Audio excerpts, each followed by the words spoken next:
Teacher talking sports, what it does, what it do, how we live. And unless you're living under a rock, I'm pretty sure you're aware that the New York Jets yesterday completed the trade to acquire Aaron Rodgers, just adding another awesome quarterback to the AFC. Yes, Rodgers didn't play great last season, but the previous 2 seasons won MVP. Some of the other quarterbacks in the AFC, you may have heard of them: Patrick Mahomes, Joe Burrow, Justin Herbert, Josh Allen, Tua, just to name a few. Maybe Deshaun Watson could go back to his Houston Texans days. Russell Wilson, I'm not really sure. But in the NFC, when you name the good quarterbacks: Jalen Hurts, Jalen Hurts, Jalen Hurts. The NFC definitely is not loaded at the quarterback position. So Jalen Hurts is clearly the best quarterback in the NFC, coming off a season in which he was the runner-up for the NFL MVP to Patrick Mahomes. So he's not listed here. But here is the projected starter, or some cases, two quarterbacks listed for the other 15 teams in the NFC. And my question is, who would you consider to be the second best quarterback in the NFC? I'm assuming that the Carolina Panthers are going to take Bryce Young with the first overall pick. And yes, he definitely has the potential to be a dynamic quarterback, but I'm not sure you could rank him that high without seeing him play in the NFL thus far. Teams listed with two quarterbacks. 49ers, we're not sure if Brock Purdy's going to be ready to start the season. Remember, they did draft Trey Lance third overall. We just haven't seen him on the field enough. Tampa Bay signed Baker Mayfield, drafted Kyle Trask in the second round recently, but we haven't seen him in much game action.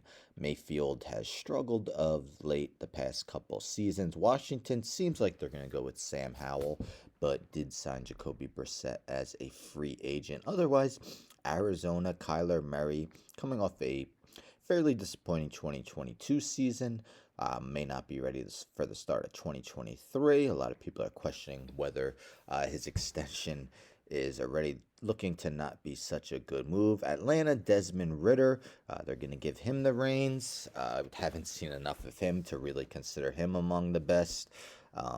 Wouldn't surprise me if Atlanta drafts a quarterback next year. It's looking like they're not going to this year. Chicago, Justin Field, just quite the runner. Almost set the single season record for most rushing yards by a quarterback. We just haven't seen his passing talent reach its ceiling yet. He did that. Bears did add DJ Moore, so you add him with Darnell Mooney, a full year Chase Claypool.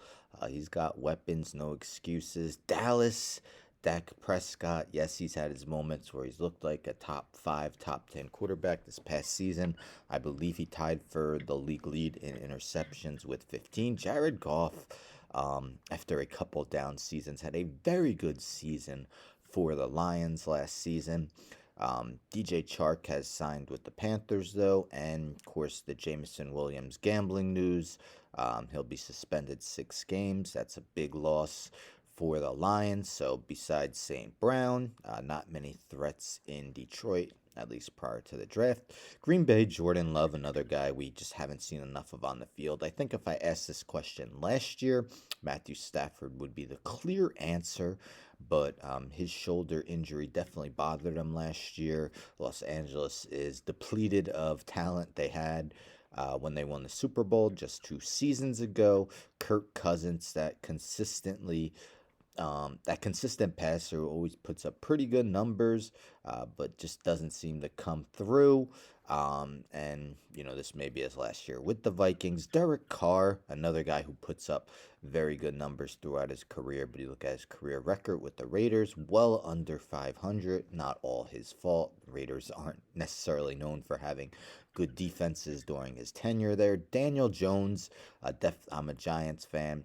Definitely was a surprisingly good season for Jones, but again, it's just been 1 year where he's performed at that level. Definitely did a lot of damage with his feet, but did just have 15 passing touchdowns for the season. And Seattle, Geno Smith, much like Daniel Jones, just older.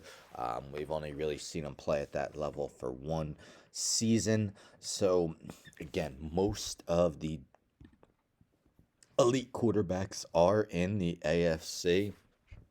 other than Jalen Hurts, of course, runner up for MVP. Who would you consider the second best quarterback in the NFC? Let me know in the comments. Don't forget to subscribe. Tell a friend, tell a friend, and tell a friend to subscribe. Like the video, share the video, hit the bell for notifications. I'm out.